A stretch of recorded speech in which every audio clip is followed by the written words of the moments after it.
When I was young, I'd had a lot of pain in my life, a lot of difficult experiences that made me grow up in some ways too fast. And I found that, a lot of my friends were much older. And those experiences drew me very much for a while, to a man called Yogananda, Paramahansa Yogananda. And he was so devoted to being a Swami, to being someone that was just wanting to immerse himself in his nature that went beyond the mind. And I was talking today to a friend, a close friend of mine, and we were talking about how we were processing. He's in a new relationship now and about to have a baby, and we were discussing about like different ex-partners, ex-women that had been in our lives, and how we'd both had these dreams that were quite difficult about our exes in recent days. And bringing that back to Yogananda, he was so devoted to liberating the mind of sorrow, of pain. And you go into these relationships with the opposite sex, or if you're gay, the same sex, and or transgender, there's all these. I don't judge any of that. It's all fine, whatever floats your boat, as long as you don't harm anyone or yourself. But you go into these relationships and there's such a sense of elation usually at the beginning, and then if the shadow work isn't done, or some mean things are done, it can be so hard you walk away with this bittersweet taste. And often people spend, decades in marriages like that, in these love-hate relationships. And I think only the very evolved are immune to that. They've seen through the lies of the ego. But in a sense, what Yogananda was doing, searching out this joy in him, this liberation from fear. One of the things you find yourself unpacking when you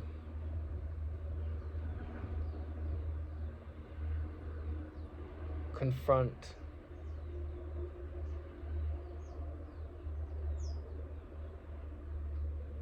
difficult periods in your life, difficult experiences,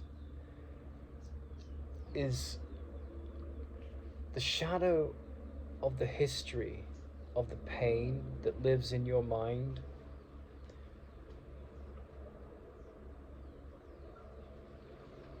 In its instant, in its moment, when it happens, it's very jarring, it's very difficult, and there's an after effect, there's a shock, and that can go on for some time, and then that gets buried as trauma, and it can become your operating system, right? You attract that story in again and again in different forms with different people to replay the same story, because it's your operating system. And you have this process of trust, violation of trust, grievance, bitterness, hate, sadness, sense of isolation, helplessness, fear.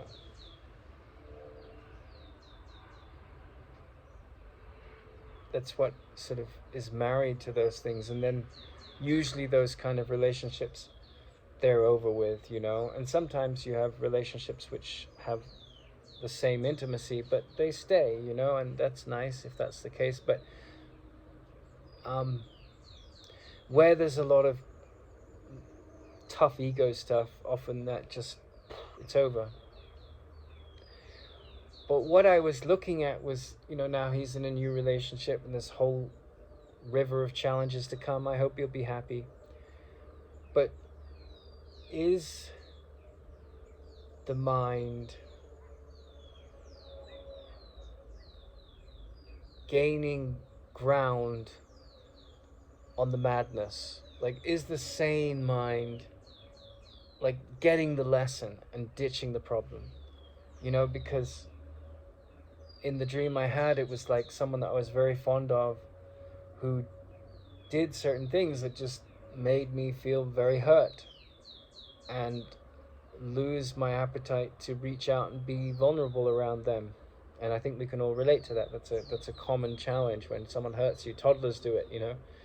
Someone lends them a toy, and then they hit that person on the head with the toy, and you're like, well, I thought you were my friend. I gave you a toy, right? And we grow up in the playpen of that, and we repeat it and we repeat it. But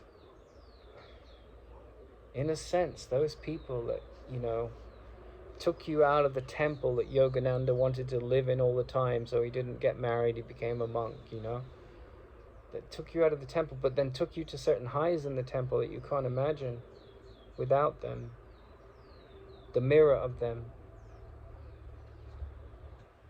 In a sense, like, those people represent, I'm not making them special, I'm not making them important, I'm holding them up to their influence in your story, right? The significance of that. Those people represent, like,